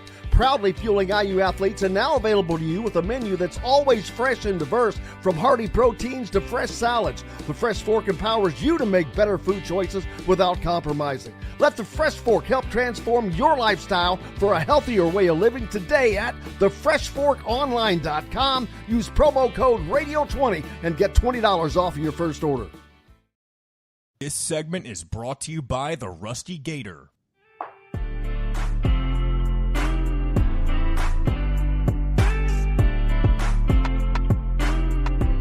Welcome back, Indiana Sports Beat Radio on this Tuesday. Thank you so much for being with us. Jim Coyle with you as always, joined by J.C. Halls.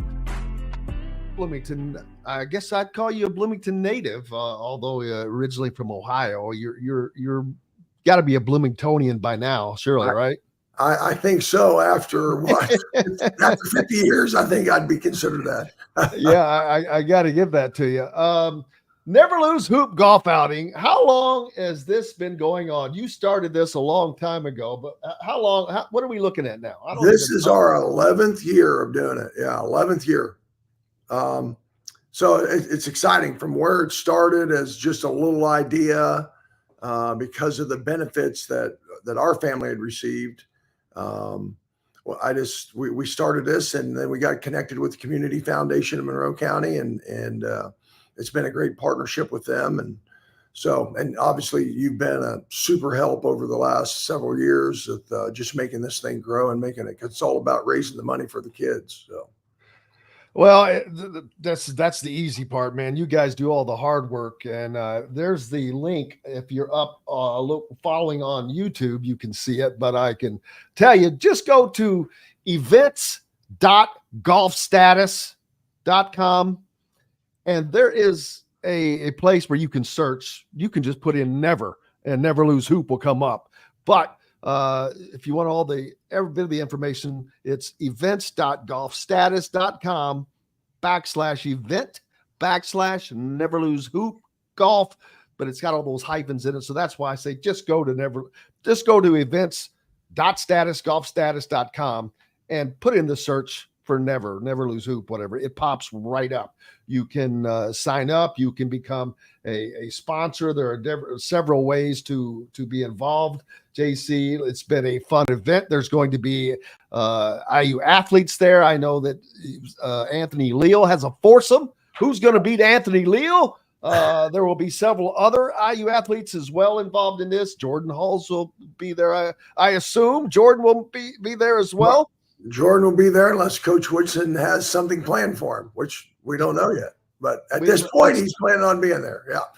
Yeah, let's hope not. We need to get Coach Woodson out there. He's a big golfer. Yeah, that'd be great. That'd be great. Him and his partners, Larry Rink, and get those guys all out there. That'd be great. Absolutely. I've seen Dr. Rink out at Bloomington Country Club. Not playing, but just having dinner and whatnot. But need to get them out there as well. I'm going to leave that link up there for everyone. But but now let's talk about the benefactor of Never Lose Hoop.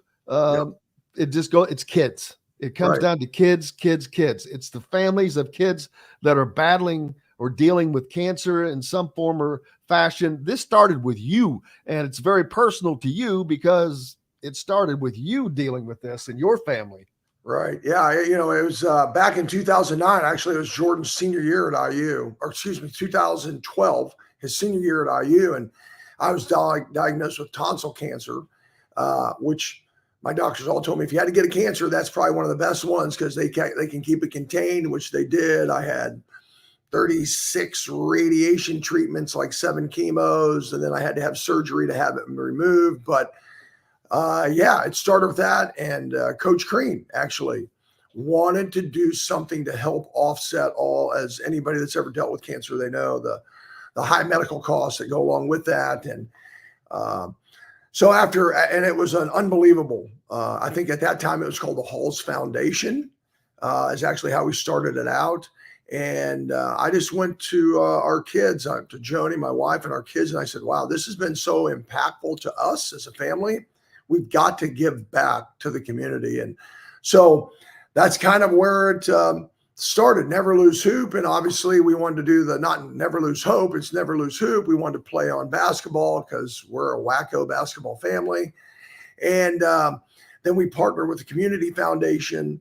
And it's been the whole idea when we met with their board was, how can we give kids and their family just a couple of days of normal? Because I remember when I was going through my treatments and things like that, all my kids wanted to do was something normal. Like, what can we do that's just a normal, whether it's just a 2-day trip or, just going down to the lake, whatever it was. And I thought, wow, that means a lot. So it's kind of like a mini Make-A-Wish, if you will. It's really designed for people that are in the kids.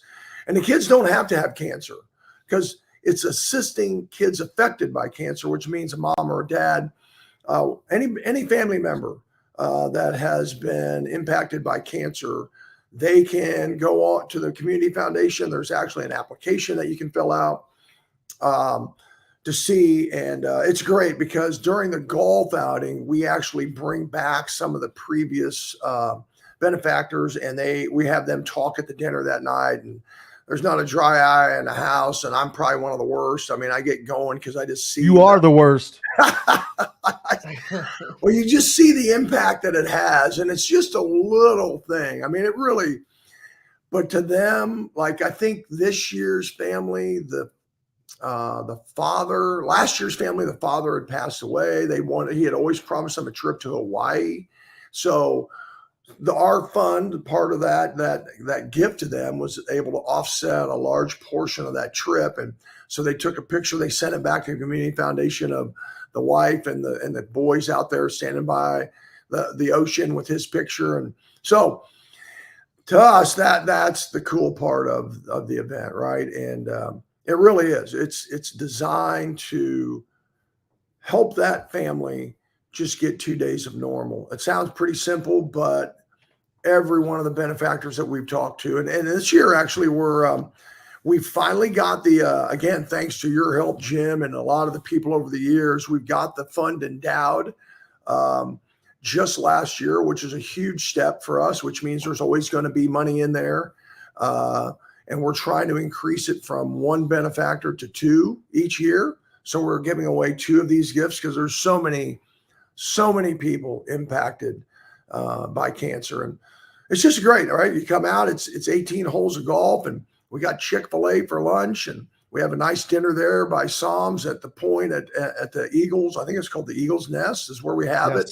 Yes. We have a silent auction, and we got some really cool silent auction stuff this year. We've got a Never Lose Hoop flag that's autographed by this year's basketball team. We've got 2 IU basketballs that are autographed by this year's basketball team. One of the unique gifts that just real quick is I've gotten to know Ed Warm, who's a gentleman who owns Joe's on Joe's on Weed Street, or whatever the famous IU bar is up in Chicago. And excuse me, he and I got to know each other actually at Cody Zeller's wedding. And so he runs a thing called the Windy City Smokeout, which I had no idea what it was until this year. It's just they shut down the United Center parking lot where the Chicago Bulls play. And it's like a 4-day concert where he brings in all these people that he's known, because he's very involved in the country music arena. And so like this year, I think they had Luke Combs, Luke Bryan, Thomas Rhett, Carrie Underwood. I mean, it just goes on and on. And so he's actually donating a 4-day VIP pass as one of the auction items. So yeah, it's like 4 days in July, where if you're a country music fan, it's pretty much the pinnacle of outdoor activities for sure during the month of July. So a lot of cool activities, a lot of cool auction items. Yeah, it's good and it's fun. It's just a fun place. It's a great place to play golf, and it's usually just a blast of a day. You get to see a lot of people that you normally would not get to see, whether it's the athletes or other fans that are participating. But it's just a fun day and a lot of opportunities, man. People have chances to win not one, not two, but 3 different hole-in-one contests for a total of 20 grand. There's no place that has that. Right. It's crazy. Our partnership with Golf Status, they've been great. We're also doing we haven't quite figured out how we're going to do this, and I'm probably going to need your help, Jim, on the Dormy Golf Network. The Dormy Golf Network. We have an overnight stay at one of their, and I guess they only work with some of the top golf courses in the Midwest, but it's for 4 an overnight, 18 holes of golf overnight, and I don't know, you get to pick from 6 or 8 of the different locations, and I don't think it's just in Indiana. I think it's they're all over, man. These are some incredible courses in different parts of the country if you want it. Yeah, so it's going to be fun. It's going to be it's great what they've done, and we're working with Tyler Harrison, Hoosier Connect, to get some more IU athletes. So he's really excited about just partnering up with us. So we're looking forward to it. We've already had great response back from a couple of things I put on social media. I tell you all the time, I think we might be the worst marketing family ever in the world. We're not very good at it, but by golly, we still figure out some way to raise money for these kids. So it's been a lot of fun for sure. Yeah, it works every year, man, but it doesn't work without the people. It doesn't work without the players, and that's what is needed. But remember, not is it just for a good cause. It's a great time. You're going to have a great time. You're going to get fed lunch. And again, this is not just a hot dog, man. JC's got it set up that you get Chick-fil-A for lunch and then a good dinner, a nice sit-down dinner. And you can hear JC cry. I can promise you, I promise you will hear JC cry. But no, it's just because he has a big old heart. But yeah, man, it's been a blast. I've been wanting to do this for quite some time, so we'll have to do it again as we're leading up. But the Never Lose Hoop golf outing, let me go ahead and throw this up there again, is August 22nd, and that is a Thursday. It's at the golf club at Eagle Point in Bloomington. Extraordinarily nice golf course. Obviously, it's in incredible shape, so you're going to have a fun day. You have 3 opportunities to win $10,000 and 2 at $5,000 on hole-in-one contest, 3 different holes for that. There will be a various sponsors out there giving things away. Also, in addition to the lunch, dinner, a shirt. We're getting a shirt, and always different color, which I trying to save all my Never Lose Hoop shirts to the different colors. But looking forward to it, man. And you and JC's wife Joni, they put a ton of effort into this. And looking forward to it once again. Yeah, thank you. Hey, Jim, we appreciate all your help. And it really is. It doesn't happen without the community. And we're so thankful the community's gotten behind this. And And every year I'm always amazed and how it's just able to grow. And this year, I think we're actually, I told Jeff, the pro at Eagle Point, that I said, I'm a little concerned because we actually got it out a little bit earlier and we've already got 10 foursomes signed up. And I think we cap it at like 25 foursomes for the event. So I hope we reach it. Please help us reach that. That would be a great day of golf and fun. And so anyway, looking forward to it for sure. Absolutely. JC Halls joining us here on Indiana Sports Beat Radio. JC, I appreciate you, my friend, as always. Welcome. Thank you so much. And looking forward to it, Jim. I'm sure we'll be in touch soon. Oh, absolutely. We'll do this again. Can't I wait. JC Halls joining us here on Indiana Sports Beat Radio, and Never Lose Hoop. Make sure you get signed up for that. Again, just go to, let me pull that back up, golfstatus.com, and you'll find you can just search for Never Lose Hoop. But here, all the information is on Thursday, August 22nd at the Golf Club at Eagle Point. I have all that information out as well that you can hit. I'll go back and hit there we go. Oh, it's still up. So perfect. Events.golfstatus.com. I got to get that right. Events.golfstatus.com. Big thanks to everyone joining us on the program today. Mike DeCouircy from the Sporting News, also Chronic Hoosier as he joins us each and every week. And most importantly, each and every one of you, I hope you guys have had a great start to your week and have a great day today. We're back tomorrow, of course. Joining us, Dylan Sid, Kyle Nedrip from the Indy Star, and Rick Bozich from WDRB.com as usual. And looking forward to it. The Olympics going on tonight. Keep it up. Keep forward and follow Team USA. Until tomorrow, I'm Jim Coyle. I will see you on the radio.